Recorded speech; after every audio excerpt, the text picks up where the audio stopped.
Let me respectfully stand on all due and existing protocols.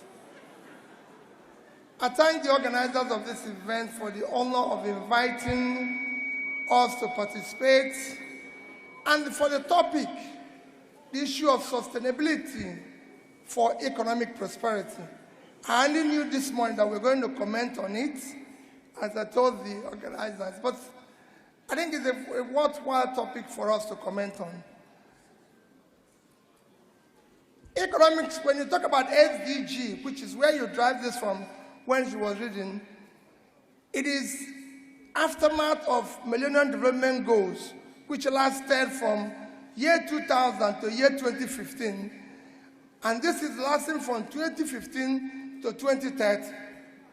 And I agree with what Prof said, that we are about hiring the new CEO for the company called Nigeria.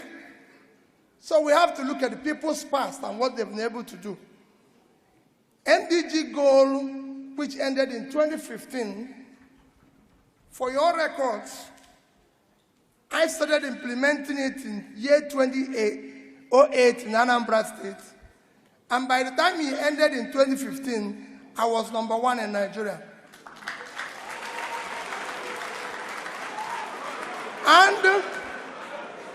And as we move on, what we are going to do, because it's critical, as we move on in what we are going to do, for me, the Labour Manifesto is already mainstreamed along the SDGs. Please hold on, don't forget to click on your subscribe button. Thank you. You can go and look at the manifesto, it's already mainstreamed, and we put it into our development agenda and what we want to do, following what our experience with MDG. Then it comes to where, for you accountants, your contribution to that development. Nobody can think about whatever we're going to do, whether you call it SDG or anything, without knowing that accountants, chartered accountants, play a critical role in development. Because whatever you plan, whatever you want to do, you have to ensure, one, the financial sustainability of it. You have to come into the budgeting, the forecasting, and most importantly, the revenue. Because at the heart of tax is you. You have to bring the taxation into it. Today, what the most critical problem of Nigeria, apart from other things that are besetting it, insecurity, everything is revenue to GDP, which is often shouted about that we don't have enough revenue. We don't have enough revenue because to GDP, even among the African pairs, we are 6%, when the average in Africa is 16%. Going globally is even worse. The reason is, so at the heart of it is you.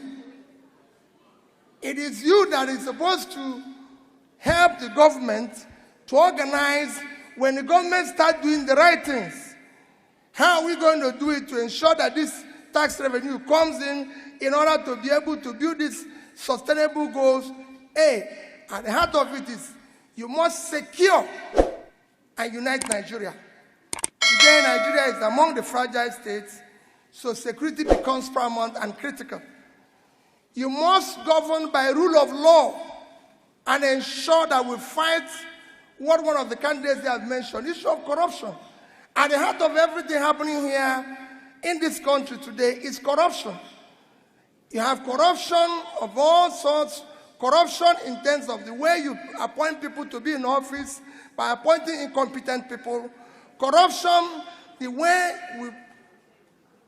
we do our expenditure, corruption in terms of if you look at our subsidy today, it's virtually an organized crime. Today, our oil is being stolen by who? By people in government. And you can go on, and the heart of it is this. So you must remove a country and show that we must now have a country where there will be wealth with enterprise. In any country where government officials are richer or politicians are richer than business people, that country is finished. Hello then, ladies and gentlemen, thanks for staying tuned. This about this corruption of a thing, and we all heard about what P2B said in the ICANN program that he went for. And you see, he touches, in a lot of things that I have loved you guys, that, the way you watch it, hear from yourself, that is from the horse's mouth. It's very, very obvious what is really happening in our dear country, in Nigeria.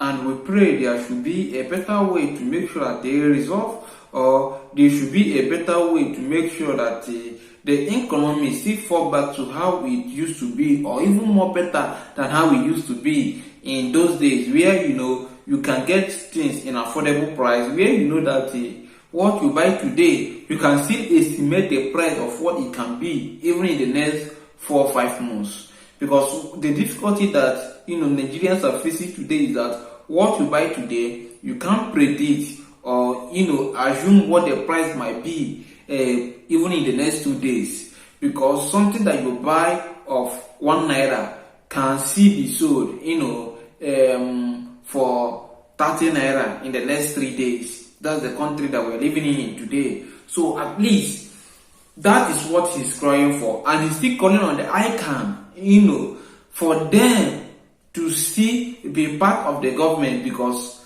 true, there's nothing you can do without accountability, because from the creation of the world, there has been an accountability. That's why they say that in the first day, the God created the world and the earth and every other thing. So they still mention what he created in the second day, third day, fourth day, and the fifth day. That is an accountability. That is an accountability of what you do. So when we talk about accountability, it's not all about you accounting of money or other financial record. No, it's about you accounting what you use your time to do or what to spend your days on. So that is also accountability. So if you want to give a variable account of something, you can still give a variable accountability of how you live today.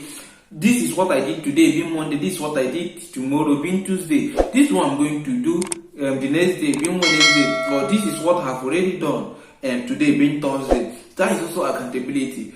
But in nutshell, I believe that this 2027 election that is coming through, we are going to force. It's not something that we still have to respect the judicial system to make sure that they work accordance with the INEC to make sure there is free and fair election. No, this 2027 we all have to force the free and fair, because I know that the judicial system have already failed us. The way the security, the police and other security agencies have already failed us. As Nigeria also has already failed us. So we have to take it upon ourselves to make sure that we force free and fair, so that whosoever that the people voted for will be the one to be in the seat. Because what matters a lot is not you being in the power, it's the process of you, how you get into the power. That's how to fight corruption.